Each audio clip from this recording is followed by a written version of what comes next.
selector. Rewind selector. Rewind selector.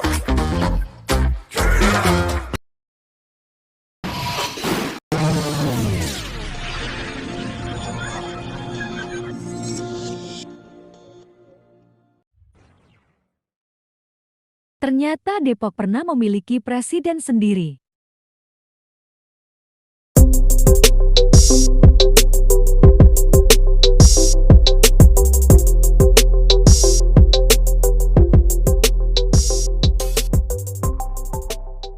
Depok merupakan wilayah setingkat Kota Madya di Provinsi Jawa Barat. Sebelum terbentuk tanggal 27 April tahun 1999, kota ini merupakan kecamatan di Kabupaten Bogor.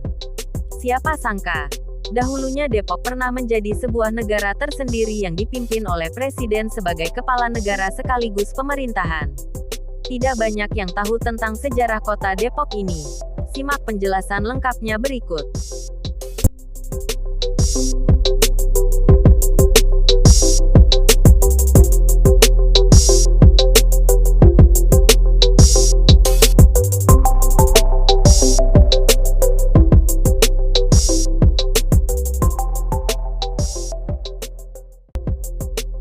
Akhir abad ke-17, terdapat seorang saudagar Belanda kaya raya bernama Cornelis Chastelein yang membeli tanah Depok seluas 12,44 km persegi dengan harga 2,4 juta rupiah.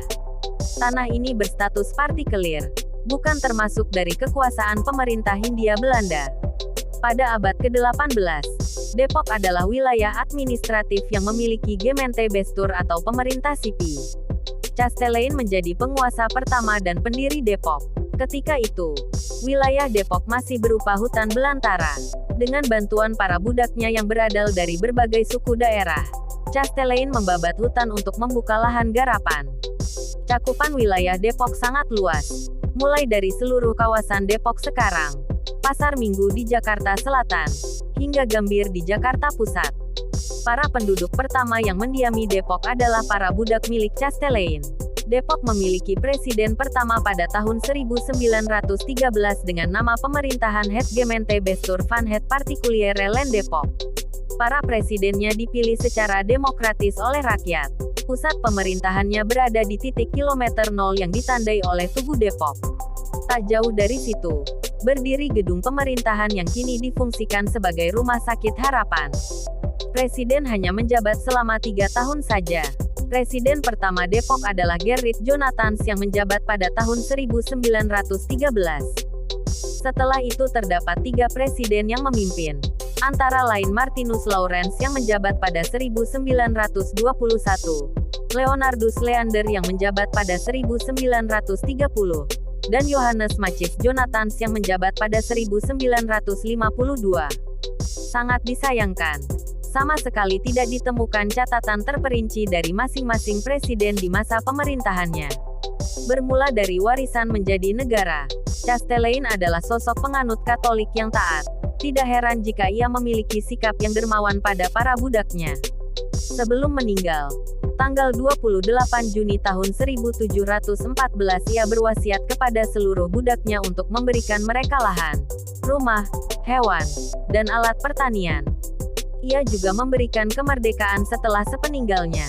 Karena khawatir terjadi perebutan, ia menunjuk Jarong van Bali untuk memimpin dan mengatur mereka. Para budak yang telah merdeka tersebut khawatir sepeninggal Jarong van Bali terjadi perebutan kekuasaan. Akhirnya disepakati untuk menerapkan sistem demokrasi dalam pemilihan pemimpin yang disebut presiden setiap 3 tahun sekali. Tidak ada jabatan wakil presiden. Dalam menjalankan tugas-tugasnya, presiden akan dibantu oleh sekretaris. Konsep tatanan pemerintah dibuat oleh pengacara Batavia.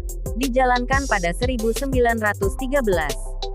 Depok diserahkan kepada pemerintah Indonesia pada tahun 1952 oleh presiden terakhir, Macis Jonathans melalui akta penyerahan tanah partikulir.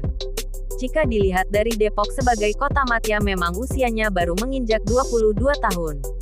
Namun jika dilihat dari sejarah kota Depok sebelum menjadi bagian dari wilayah Jawa Barat, Indonesia, maka usianya bisa mencapai lebih dari 3 abad.